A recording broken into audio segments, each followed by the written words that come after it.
Madam இப்போ பொள்ளாச்சி வழக்குல பாத்தீங்கன்னா கிட்டத்தட்ட 6 வருடங்களுக்கு பிறகு நேற்று வந்துட்டு தீர்ப்பு வழங்கப்பட்டிருந்தாங்க. அஹ் அதுல வந்துட்டு பாத்தீங்கன்னா 9 குற்றவாளிகளுக்குமே வந்துட்டு ஆயுள் தண்டனை கொடுத்திருக்காங்க. இது வந்துட்டு திமுகவுக்கு கிடைத்த வெற்றி அப்படின்ற போல பாத்தீங்கன்னா திமுக கொண்டாட ஆரம்பிச்சிருக்காங்க. இதை நீங்க எப்படி பாக்குறீங்க மேம்? இதுல வெற்றி தோல்வி என்னங்க சார் இருக்கு? பாதிக்கப்பட்டது பெண்கள்.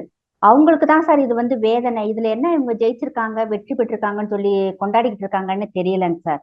அது இபிஎஸ் ஐயாவும் நம்முடைய முதல்வர் ஐயாவுமேவும் இது கட்சி ரீதியா பார்க்கவே கூடாதுங்க சார். தப்பு செஞ்சது அந்த பசங்க செஞ்சிருக்காங்க. பாதிக்கப்பட்டது பெண்கள். எத்தனை பேர் வந்து தைரியமா வெளியே சொல்ல முடியாம இருக்காங்கன்னு நமக்கு தெரியல. 45க்கும் மேற்பட்ட பெண்கள் வந்து வீடியோ கான்பரன்சிங் மூலமா ஜட்ஜிட்ட வந்து அவங்களுடைய வாக்குமூலங்கள் கொடுத்திருக்காங்க சார். 8 பெண்கள் மட்டும்தான் தைரியமா வந்து வெளியே சொல்லியிருக்கிறாங்க. ஆனா அவங்க எவ்வளவு ஏச்சுக்கும் பேச்சுக்கும் ஒரு கேவலத்துக்கும் அந்த பெண்கள் ஆளாயிருப்பாங்க. இருந்தாலும் அவங்களுடைய பேரண்ட்ஸ் வந்து நம்ம கண்டிப்பா பாராட்டணும். பயந்து போய் உட்காராம தைரியமா வந்து வெளியே சொன்னது வந்து இது ஒரு நல்ல விஷயம்தான். ஏன்னா வந்து பசங்க வந்து ஒரு பயப்படுவாங்க. அதாவது வந்து அடங்கி போக மாட்டாங்க. இதை வந்து பெரிய இஷ்யூவா கொண்டு போக மாட்டாங்கன்னு நினைச்சுதான் அந்த பசங்க இவ்வளவு பேரை பாழ்படுத்தியிருக்காங்க சார். பட் அந்த சமயத்துல வந்து ஒரு பெரிய இஷ்யூவா தான் இருந்துச்சு. எடப்பாடி ஐயா அவர்கள் வந்து அதை சிபிஐக்கு மாத்துனாங்க. மாத்த போய் தாங்க சார் கேஸுமே வந்து வெறும் 6 வருஷத்துலயே வந்து அதுக்கு ஜட்ஜ்மெண்ட் வந்திருக்கு. இல்லாட்டி இன்னும் பல வருஷங்கள் ஆகும். 1999ல அஜ்மீர்ல இப்படி ஒரு விஷயம் நடந்துச்சுங்க சார். பாகிஸ்தான் தீவிரவாதிகள் வந்து அங்க இருக்கும் இந்து பெண்களை வந்து அதாவது பிளான் பண்ணி நாடக காதல் மாதிரி செஞ்சு கற்பழிச்சு அவங்கள வீடியோ எல்லாம் எடுத்து வச்சு பிளாக்மெயில் பண்ணாங்க சார். அந்த கேஸ் எல்லாம் பார்த்தா இப்ப சமீபத்துல தாங்க சார் முடிஞ்சிச்சு. கடைசியில நிறைய பேர் அஜ்மீர் ராஜஸ்தான் மாநிலத்தை விட்டு நிறைய பேர் இடம்பெயர்ந்து போயிட்டாங்க. அசிங்கத்துக்கு அஞ்சு. ஏன்னா அவ்வளவு லேட்டா வந்து கேஸ் நடக்குது. நம்முடைய சட்டம் வந்து அவ்வளவு வந்து ரொம்ப வீக்கா இருக்கு. அதாவது ஒரு டைம் வச்சுக்கணும் சார். இந்த கேஸுக்கு இத்தனை வருஷத்துக்குள்ள வந்து உங்க ஜட்ஜ்மெண்ட் கொடுக்கணும்னு சொல்லி டைம் வச்சுக்கணும். இன்னொன்னு வந்து தண்டனைகள் வந்து கடுமையா இருந்தாதாங்க சார் குற்றங்கள் வந்து குறையும். இங்க கொலை செஞ்சவனுக்கும் ஒண்ணுதான். கொலை செய்ய ட்ரை பண்ணவங்களுக்கும் ஒரே அதாவது தண்டனை தாங்க சார் கிடைக்குது. அதனால வந்து இன்னைக்கு போனா ஒரு 3 மாசத்துல வந்து நம்ம வெளியே வந்துடலாம், ஜாமீன் கிடைச்சிரும் அப்படிங்கிறாங்க. ஆக்சுவலா நிறைய கேஸ்க்கு வந்து இவங்க ஜாமீனே கொடுக்க கூடாதுங்க சார். அப்படி இருந்தாதான் வந்து பயம் வரும், நம்ம வந்து தப்பு செய்யக்கூடாது அப்படின்னு. இப்ப அந்த பசங்கள்லாம் கட்சி ரீதியா இருந்ததுனால நம்மளுடைய பேரண்ட்ஸ் நம்மளை காப்பாத்திடுவாங்கன்னு சொல்லி ஒரு தைரியத்துல அவங்க அப்படி பண்ணியிருக்காங்க.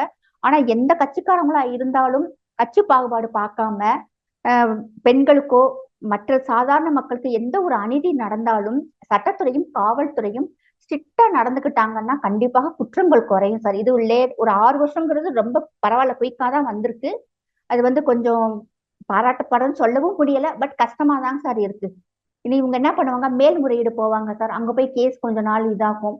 அவங்க என்ன சொல்றாங்கன்னு தெரியல. விடுதலை ஆக கூடாதுன்னு நினைக்கிறேன். இன்னும் கொஞ்சம் ஸ்ட்ராங்கா தூக்கு தண்டனை மாதிரி கொடுத்திருந்தாங்கன்னா அதுக்கு அடுத்து வர்ற பசங்க வந்து தப்பு செய்யறதுக்கு பயப்படுவாங்க சார். பெண்களுமே வந்து என்ன நடந்தாலும் தயவுசெய்து வீட்டுல சொல்லிடணும் சார். நமக்கு இப்படி ஒரு டார்ச்சர் இருக்கு, நம்ம இப்படி ஒரு விஷயத்துல மாட்டிக்கிட்டோம் அப்படின்னு சொல்லி கண்டிப்பா பேரண்ட்ஸ் கிட்ட சொல்லணும். ஏன்னா ஏதாவது ஒண்ணுன்னா பேரண்ட்ஸுக்கு தான் சார் அந்த பாதிப்பு அதிகமாக இருக்கும். கண்டிப்பா பேரண்ட்ஸ் வந்து காப்பாத்துவாங்க. அப்படி இல்லைன்னா திட்டுவாங்களா, அடிப்பாங்களா, அடிச்சுட்டு போட்டும் திட்டட்டும், நம்மளுடைய தாய் தகப்பன் தானேன்னு சொல்லிட்டு எல்லா விஷயத்தையும் பேரண்ட்ஸ் கிட்ட சொல்லிட்டோம்னா அவங்க அந்த விஷயத்துல இருந்து காப்பாத்தி வெளியே கொண்டு வந்துருவாங்க சார்.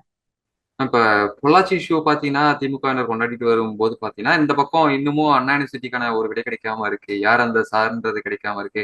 இன்னமும் பாத்தீங்கன்னா பல பள்ளிகள்ல பாத்தீங்கன்னா சிறுமிகளுக்கு பாலியல் வன்கொடுமைன்றது நடந்துட்டு தான் இருக்கு. இதெல்லாம் வந்துட்டு அரசு வந்துட்டு கவனத்துல எடுத்துக்கொள்ளையா மேம்? கண்டிப்பா எடுத்துக்கணும் சார். இப்ப நம்ம முதல்வர் ஐயா வந்து எங்களுக்கு கிடைச்ச வெற்றின்னு சொல்லி இந்த வெற்றியை கொண்டாடிட்டு இருக்காரு. அதே நேரத்துல யார் அந்த சாருங்கிறதையும் வந்து சிபிஐட்ட கொடுக்கலாமே சார். ஏன் இவங்க கொடுக்க மாட்டேங்கிறாங்க? அவங்கள வந்து பார்த்து இப்ப 6 வருஷத்துல ஒரு நல்ல நியூஸ் கிடைச்சிருக்கு. அதே மாதிரி யார் அந்த சாருன்னு சொல்லி கண்டுபிடிக்கிறதுக்கு இன்னும் 2 வருஷத்துல கண்டுபிடிச்சிடலாமே சார். அதே மாதிரி டெய்லி ஒரு கொலை கொள்ளை கற்பழிப்பு நடந்துகிட்டு தான் இருக்கு. ஸ்கூல் பிள்ளைகளுக்கு நிறைய நடக்குதுங்க சார் இது. அதெல்லாம் ரொம்ப ஒரு பயம் இல்லாம போயிடுச்சு. முதல்ல சார்னா ஒரு மரியாதை பயம் இருக்கும். இப்ப அதெல்லாம் இல்லாம இவங்களே ஆக்கிட்டாங்க சார். அதுக்கு காரணம் வந்து ஆட்சியாளர்களுடைய சப்போர்ட் இருக்குன்னு சொல்லி ஒரு தைரியம் வந்துருதுங்க சார். அதனால வந்து கொஞ்சம் அதை வந்து நம்ம முதல்வரையா வந்து இந்த விஷயத்திலயும் கவனத்துக்குள்ள எடுத்துக்கிட்டா நம்மளும் சேர்ந்துமே அவருக்கு வெற்றியை கொடுக்கலாம் சார். நம்மளுமே வேட்டு போட்டு கொண்டாடிடலாம் அவருக்கு, நமக்கு நல்ல முதல்வர் அப்படின்னு. அப்போ பாகிஸ்தான் இந்தியா நடந்த இந்த சண்டை வந்துட்டு முடிவுக்கு வந்திருக்கு மேம். பிரதமர் மோடி அவர்கள் பாத்தீங்கன்னா நேற்று வந்துட்டு விமானப்படை வீரர்கள் எல்லாம் சந்திச்சு பேசியிருந்தாரு. அவங்களுக்கு வந்துட்டு பாத்தீங்கன்னா பாராட்டு எல்லாம் தெரிவிச்சிருந்தாரு மேம். என்ன மாதிரி வந்துட்டு அவங்கள்ட்ட வீரர்கள்ட்ட வந்துட்டு உரையாற்றினார் அப்படின்றத கொஞ்சம் சொல்லுங்க மேடம். சார் இப்ப நமக்கு இந்த பெகல்காம்ல நடந்த தாக்குதலுக்கு வந்து நம் நாட்டின் ராணுவம் வந்து பதில் தாக்குதல் நடத்தினாங்க சார். நமக்கு எல்லாருக்குமே தெரியும். அந்த தாக்குதல்ல வந்து இது வந்து ஆக்சுவலா போரே இல்ல. இது வந்து பதில் தாக்குதல். தாக்குதலுக்கு பதில் தாக்குதல் கொடுத்திருக்கோம். அதுல வந்து பாகிஸ்தானுக்கு அதிகமான சேதங்கள் சார். நம்மளுடைய பெண் ராணுவ தளபதிகள் போனாங்க இல்லையா, வியோமிகா சிங் அண்ட் சோஃபியா குரைசி. அவங்க போய் ஒரே நாள்ல கிட்டத்தட்ட ஒரு ஹாஃப் அன் ஹவர்லயே வந்து 9 இடங்கள்ல தாக்குதல் நடத்தியிருக்காங்க. அதை ஃப்ரெண்ட்ஸ் கான்ஃபரன்ஸ் மூலமாகவே வந்து எல்லாத்தையுமே வந்து தெளிவாக எடுத்து சொல்லியிருந்தாங்க. பத்திரிகையாளர்கள்ட்ட என்ன பண்ணோம், எப்படி பண்ணோம், அந்த எல்லா விளக்கமும் சொல்லிட்டாங்க. அதுல வந்து பார்த்தோம்னா பயங்கரவாத முகாம்கள் அவங்க பதுக்கி வச்சிருந்த அந்த தளவாடங்கள் தான் சார் அழிக்கப்பட்டிருக்கு. ஒரு பொதுமக்களுக்கு கூட எந்த விதமான பாதிப்புகளுமே இல்லை. அது மட்டும் இல்லாம அதிகமான அது கராச்சி துறைமுகம் மெயினா, அது போக அதிகமான விமான தளங்களுடைய ரன்வே இருக்கு இல்லையா, அதை வந்து பயங்கரமா டேமேஜ் பண்ணிருக்காங்க சார். அதுல பார்த்தோம்னா நூர்ஜஹான் அப்படின்னு சொல்லி ஒரு ஏர்போர்ட், அந்த ஏர்போர்ட் எல்லாம் ரொம்ப ஒண்ணும் இல்லாம சுக்கு நூறாக்கி ஒரு அதல பாதாளத்துக்கு மாதிரி பயங்கரமா டேமேஜ் பண்ணிருக்காங்க. நம்ம எல்லாம் கிணத்துல இருந்து எட்டி பாக்குற தூர அளவுக்கு பள்ளம் ஆக்கி வச்சிருக்காங்க சார். அப்படி நிறைய வந்து டேமேஜ் பண்ணிட்டாங்க பாகிஸ்தானுக்கு. அதை வந்து அவங்களால ஏத்துக்க முடியாம என்ன செய்யறாங்கன்னா, அது மட்டும் இல்லாம ராவல்பிண்டியில இருக்கிற பெரிய கிரிக்கெட் ஸ்டேடியமே வந்து மண்ணோட மண்ணாயிருச்சுங்க சார். அந்த பாதிப்பு வந்து பக்கத்துல இருக்க நிறைய பில்டிங் பார்த்தோம்னா இந்த காஜாவுல இருக்கிற மாதிரி, நானே அப்படி இது வந்து காசாவுடைய வீடியோ ஃபுட்டேஜ்னு நினைச்சேன். ஆனா அங்க வந்து அது பாகிஸ்தானுடைய வீடியோ சார். அந்த நாட்டு மக்கள் சோசியல் மீடியாவுல ஃபுல்லா வீடியோ எடுத்து போட்டுக்கிட்டு இருக்காங்க, எங்களுக்கு வந்து எவ்வளவு பாதிப்பு ஏற்படுத்திருக்கு. பூரா வந்து அந்த நாட்டு ராணுவ வீரர்களையும் அந்த நாட்டு பிரதமரையும் அந்த மக்கள் வந்து ரொம்ப கேவலமா அசிங்கமா தரக்குறைவா பேசிக்கிட்டு இருக்காங்க சார். ஏன்னா நம்ம நாட்டுல கஞ்சிக்கே இல்லாம நம்ம எல்லாம் கஷ்டப்பட்டுக்கிட்டு இருக்கோம். கடை வாங்கி சாப்பாடு சாப்பிட்டுக்கிட்டு இருக்கோம். எந்த விதமான வளர்ச்சி திட்டங்களுமே இல்லை. எல்லாத்துக்குமே வந்து நம்ம அடுத்த நாடு அண்டி இருக்கும்போது எதுக்கு தேவையில்லாம நம்ம போய் இப்ப ஹிந்துஸ்தான் மேல போய் நம்ம போர் தொடுக்கணும், இது தேவையா அப்படின்னு சொல்லிட்டு நிறைய பெரும்பாலான மக்கள், அது மட்டும் இல்லாம 5,00,000 மஜித்துகளில் இருக்கும் இந்த மௌலானா முல்லா அந்த இமாம் அப்படிலாம் சொல்லுவாங்க சார், அவங்களுடைய ஹெட், அவங்க எல்லாருமே வந்து போர் வேண்டாம், தாக்குதல் நடத்தக்கூடாதுன்னு சொல்லி அந்த நாட்டு, அதாவது பாகிஸ்தானுக்கு எதிராகவே வந்து நிறைய பேச ஆரம்பிச்சிட்டாங்க சார். சோசியல் மீடியாவுல இன்னைக்கு இருக்க இளைஞர்கள் நிறைய பேச ஆரம்பிச்சிட்டாங்க. ஆனா அந்த பயங்கரவாதத்திற்கு துணை போற ஒரு கூட்டம்னு அங்க ஒரு திட்டு கூட்டம் இருக்கு, அந்த பயங்கரவாத கூட்டம். அவங்க மட்டும் தான் சார் ஓவரா கொஞ்சம் ஆட்டம் போட்டுக்கிட்டு இருந்தாங்க. அவங்க என்ன பண்ணிட்டாங்கன்னா, நம்ம இந்தியாவை தாக்கிட்டோம், இந்தியாவுக்கு வந்து நம்ம டேமேஜ் நிறைய கொடுத்துட்டோம், அவங்க வந்து திரும்பி போயிட்டாங்க அங்கிட்டு. அதாவது நம்ம இந்தியாவில இருந்து வந்த S-400 ஆகாஷ், இது மாதிரி ரஃபேல், பிரம்மோஸ் இதெல்லாம் வந்து நம்ம அடிச்சுட்டோம், நொறுக்கிட்டோம், அழிச்சிட்டோம் அப்படின்னு சொல்லி ஓவரா பேசிக்கிட்டு இருந்தாங்க சார். அதே மாதிரிதான் நேத்து மோடி ஐயா எதுக்கு போனாங்க அப்படின்னு சொல்லி பார்த்தோம்னா, சண்டிகர் பஞ்சாபில் இருக்கு ஆதம்பூர் அப்படிங்கிற ஒரு விமான தளத்தை வந்து பாகிஸ்தான் அதாவது அடிச்சு நொறுக்கி டேமேஜ் பண்ணிட்டாங்க அப்படின்னு சொல்லி அவங்க பொய்யாக வந்து வீடியோவை பரப்பிக்கிட்டு இருந்தாங்க. ஆக்சுவலா அது வந்து பஞ்சாபினுடைய வீடியோவே இல்லை, வேற ஒரு வீடியோவை வந்து அவங்க மார்பிங் பண்ணி போட்டிருந்தாங்க. அது இல்லைன்னு சொல்லி நம்ம சைடு நம்ம மக்களுக்கு வந்து ராணுவமே வந்து விளக்கம் கொடுத்துட்டாங்க. இருந்தாலும் உலகத்துக்கு வந்து நம்ம அதை வெளியே கொண்டு வரணும் அப்படிங்கிற ஒரு காரணத்துக்காக டைரக்டா இறங்கி இங்க வந்துட்டாரு சார். வந்து அந்த ராணுவ வீரர்கள் மத்தியில நல்லா பேசி ஒரு ஜாலியா இருந்துச்சு. அதை பார்க்கும்போதே வந்து ஒரு நாட்டினுடைய பிரதமர் ராணுவ வீரர்களுக்கு மத்தியில நின்று ஜெய்ஹிந்த் சொல்லி அவங்களுக்கெல்லாம் உற்சாகப்படுத்தி நல்ல ஒரு, அவங்களுக்கு வந்து ஒரு தெம்பு, ஒரு தைரியம், ஒரு இதா இருந்துச்சுங்க சார். அப்ப அவர் என்ன சொல்றாங்கன்னா, இது ஆபரேஷன் சிந்தூர் வந்து ரன்னிங்ல தான் இருக்கு, நம்ம வந்து ஸ்டாப் பண்ணல. என்னைக்கு வந்தாலும் பயங்கரவாதிகள் வந்து நம்மளை தாக்குனாங்கன்னா ஆபரேஷன் சிந்தூர் வந்து மறுபடியும் நம்ம போய் தாக்குவோம் அப்படின்னு சொல்லி மக்களுக்கு வந்து ஒரு வாக்குறுதி கொடுத்துருக்காங்க சார். அது மட்டும் இல்லாம நம்மளுடைய ராணுவ வீரர்களுடைய பலம் வந்து அவங்களுக்கு தெரிய ஆரம்பிச்சிருச்சு.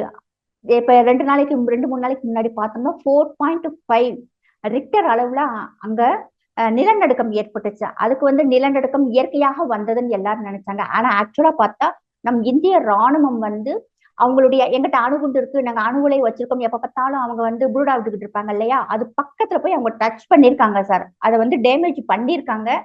அதுல இருந்து விஷவாயு கசிவு ஏற்பட்டிருக்குங்க சார். அதனாலதான் அந்த நிலநடுக்கம் ஏற்பட்டதாக சொல்லப்படுது. அது மட்டும் இல்லாம அங்க அந்த சுற்றி இருக்கும் பகுதி மக்களை வந்து இப்ப வெளியேற சொல்லியிருக்காங்க சார். அதனாலதான் யோகி ஆதித்யநாத் அவர் கூட சொன்னாங்க, அதாவது ரஃபேலினுடைய தாக்கம் எப்படி இருக்கு அப்படின்னு சொல்லி பாகிஸ்தானை வந்து கேளுங்க அப்படின்னு சொல்லி கிண்டலா ஒண்ணு சொல்லியிருந்தாங்க. அதனுடைய அர்த்தம் வந்து நமக்கு இப்பதாங்க சார் புரியுது.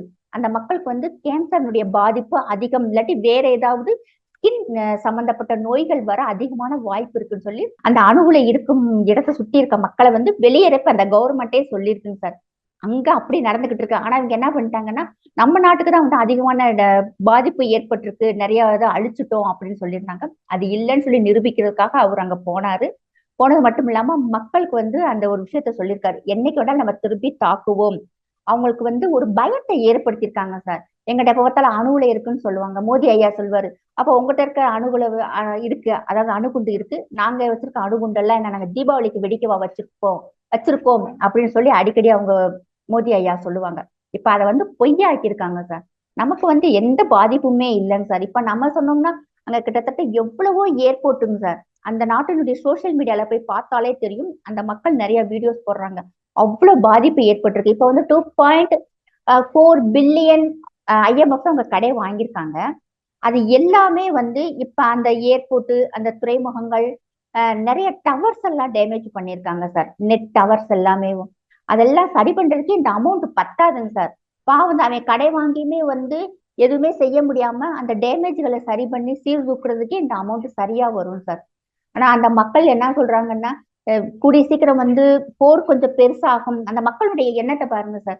பெருசாகும், இவங்க POK பிடிச்சிட்டா 2வது வந்து நம்ம லாகூரையும் பிடிச்சிருவாங்க, நமக்கு சாப்பாடாவது கிடைக்கும், நமக்கு வேலை வாய்ப்பு கிடைக்கும், நம்ம நிம்மதியா இருக்கலாம்னு சொல்லி பார்த்தா இவங்க போய் வெள்ளக்கொடியை ஆட்டி அமெரிக்காக்காரன் காலில் விழுந்து இப்படி நம்மளெல்லாம் பரிதவிக்க விட்டுட்டானேன்னு சொல்லிட்டு அந்த கவர்மெண்ட்டை திட்டிக்கிட்டு இருக்காங்க சார் அந்த மக்கள் எல்லாமே.